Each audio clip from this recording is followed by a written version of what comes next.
Michigan at Penn State. Important must-win game if Michigan wants a chance at the playoffs. It's rivalry and hostile territory, blah, blah, blah. No one cares. Try this. Punting matchup with two Ray Guy semifinalists in terrible conditions with wind and rain as a factor as they both try to prove why the most prestigious award in college football, for punters that is, should go home with one of them to stare out for the rest of their lives thinking, man, I really am that guy. No pun intended. This game has everything you want if you're a punting enthusiast such as myself.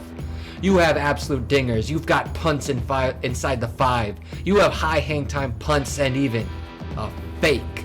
Both punters end up averaging above 50 yards a punt this game, so let's see how they did it. The first drive opens up nice and long, but look to be coming to an end as Jordan Stout steps out on the field, but they trust his arm, so we start the game off with a fake, and it's converted and sets him up for a field goal later that game.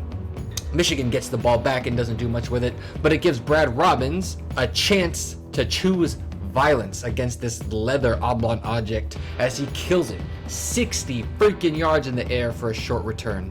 One fumble later and Brad finds himself in a, familiar position on the field and settles for another dong shot that the returner looks to field it but comes up short, letting it bounce, and Brad's coverage team follows suit, also coming up short and making sure to gently guide the ball into the end zone for a touchback on what was probably the easiest ball to down in our lifetime and was unsuccessfully done so.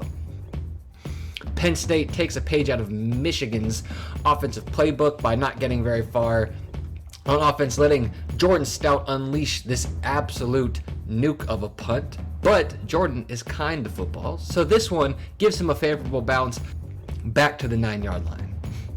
Some time goes by because Michigan decides they actually want to play football on offense, so they leave Brad on the bench for a drive, but Penn respectfully gives us what we want, letting Stout unleash this huge 4.94 hang punt with perfect direction and a side of good coverage.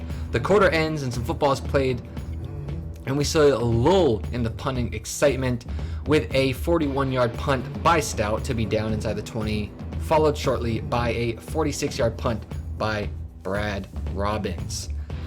Here we are followed with our last stretch of fun as Robbins must give his coverage team a reversed pep talk at halftime because this ball is pushed into the end zone by one of his guys on what should have been another easy gimme inside the 5-yard line punt.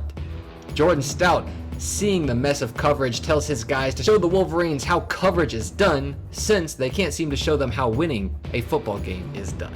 And they do it to a T, giving a little toe tap to keep the ball on the 1-yard line. And what I love here is how Michigan State's returner saw the blocker trying to keep Penn State's gunner from the ball and said, no, let me stop you real quick so this guy can make a play. Just all around, great sportsmanship from the Wolverine return unit. Then Brad wraps it up with a somewhat lackluster punt, but it's into the wind, so we're just going to let it slide.